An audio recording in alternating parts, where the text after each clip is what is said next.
What's up, everybody? It's your boy, Mr. Dugai, coming at y'all with another episode of Dropping Dimes with Mr. Dugai. And today I'm going to take a look at Sunday's matchup. I'm going to just preview it and give the keys to success between the Philadelphia Eagles and the Carolina Panthers. Before I get into this video, for everyone, if you want to give me a follow on my social media platforms, Facebook, Instagram, and Twitter, I'm going to have all that information down in the description box. May not always get a chance to respond to questions and comments on these videos, so feel free to DM me. And whenever I get a chance to, I'll get back at you. Come holler at your boy. Also, if you're a Madden 22 player on Xbox One, I'm going to have my Xbox One gamer tag down in the description box also. Uh, yeah, here we go, yo. Eagles one and coming in. So we're gonna start off with the Carolina Panthers. They come in with a 3-1 record. They lose. No, they win the first three games. Week one, they beat the New York Jets at home in the Sam Darnold versus his old team matchup. Week two, they get a pretty impressive win against the New Orleans Saints at home, though. You know, a lot of Saints fans will tell you they was missing a bunch of players and coaches, but nevertheless, 26-7 is still pretty impressive. Week three, they go on the road, beat a bad Houston Texans team, and then last week they lose to the Dallas Cowboys, where the game was nip and tuck. Then Dallas kind of pulled away, and then they scored late to make it a little interesting. But this team obviously has improved from the last year or two. I've been telling people Sam Darnold is a good quarterback. He was not a top five pick for no reason. The guy has all the tools to be a successful quarterback in the NFL. And he's out there doing his inner Josh Allen as far as running the football, as he has 5 rushing touchdowns in those 4 games, yo. I told people like I like the move with him going to Carolina because I think he's going to be successful over there. Joe Brady is a brilliant offensive mind, and Carolina has some talent and some structure over there, unlike what the Jets had with Adam Gase in his time over there in New York. Um, the O line is a little banged up. They're gonna be missing an O lineman O2.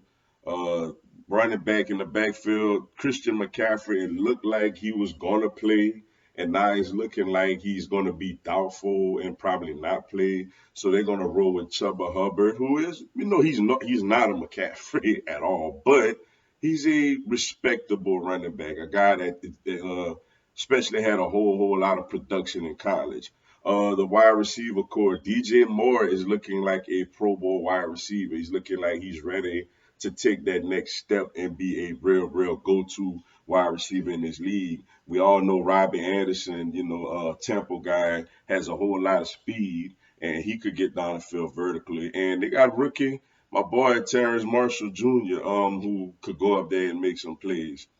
Uh, then you look at them on the defensive side of the ball. They were like a top-notch defense before they ran into Dallas. Dallas kind of exposed them and ran the ball right down their throat. But, they got guys like Brian Burns, who could get after the quarterback, Hassan Reddick. Shaq Thompson is playing really good ball, but it looks like he's not going to play this weekend against the Eagles.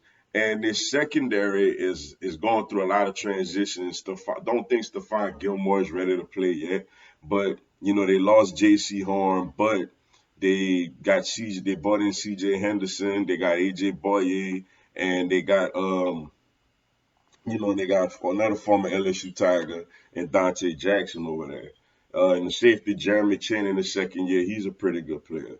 And they're coached by Matt Rule, who I think is a very good coach. He's somebody that, a lot of these college coaches go to the NFL and they struggle because a lot of times, coaches say like a Nick Saban or Urban Meyer, reasons that coaches like them struggle is because they took over college programs that already had all the talent.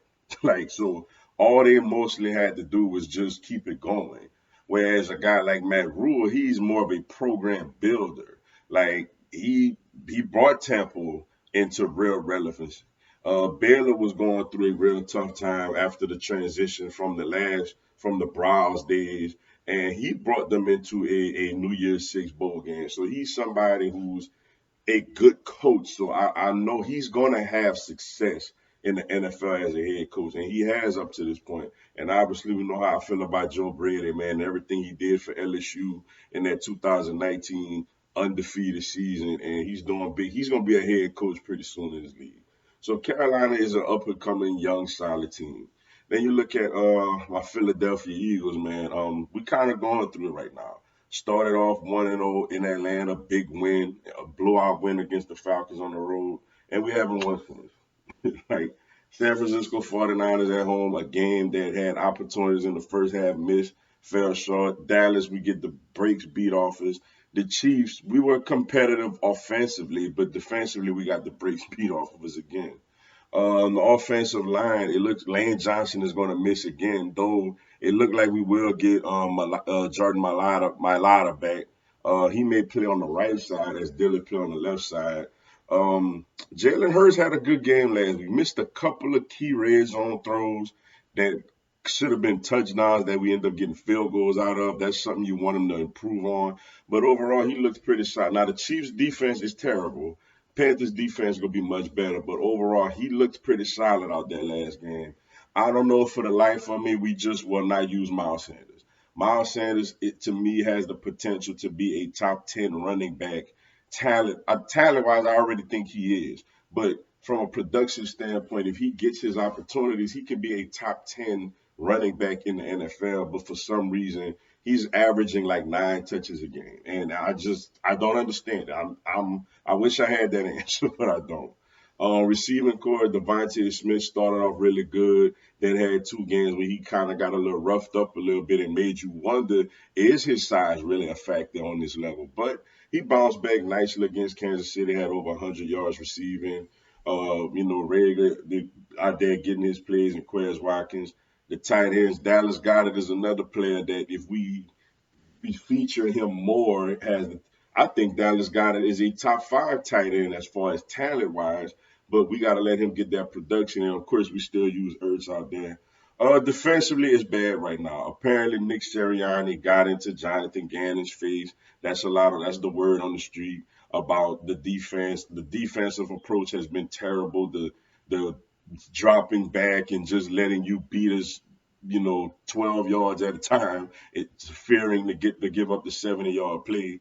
Fletcher Cox, who has been absolutely awful and a non-factor this season, he basically complained about the scheme, which I don't like hearing that from him. Now, Javon Hargraves has been a Pro Bowl player up to this point, but nobody else on the line is really doing nothing. I mean, Derek Barnett, Josh Sweat, these guys, we got to get more out of them. The linebacking core, as we know it, is awful. Eric Wilson has been he did get an interception last week, but for the most part, he's been awful. He's nowhere in the run game, out there doing nothing. As well as Singleton, who I thought would have been playing better than that. And in the secondary, we got lit up last week. Tyreek Hill had 86 yards and 3 touchdowns. Darius Slade going back and forth with people on Twitter. Nelson really hasn't made a play yet, and the safeties really haven't done nothing yet. So there it is. the How both teams looking right now. Let's as far as keys to the as far as matchup concerns, keys to success for the Eagles defense going against the Carolina Panthers offense. They got to get after Sam Darnold. Like they have to get some sacks this game. The Carolina Panthers offensive line is not great. They don't have Christian McCaffrey out there. They can see they got DJ Moore. I think is a really good wide receiver. And Robert Anderson could always beat you over the top, but they don't have the personnel offensively that the Dallas Cowboys and the Kansas City Chiefs had. So for the Eagles, the D line Fletcher Cox, a guy like him has been I called him out in the video earlier this week, and a lot of people in the local Philly area and national people have called him out also. This is a game where he got to respond. Where if you the leader on this team and you the big money guy, this is a game that you have to respond. You got to go out there and show people that you still that dude. So for Fletcher Cox, the key is for him and that defensive line getting pressure on Sam Darnold. I feel like we should be able to hold up better in the back end than we've done, but he got to get after the quarterback, which means Jonathan Gannon got to come with a better scheme also.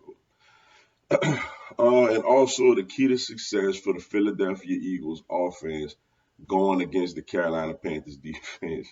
Man, look, I, is running the football, but I don't know if we're gonna do it. But it would be nice to run the football.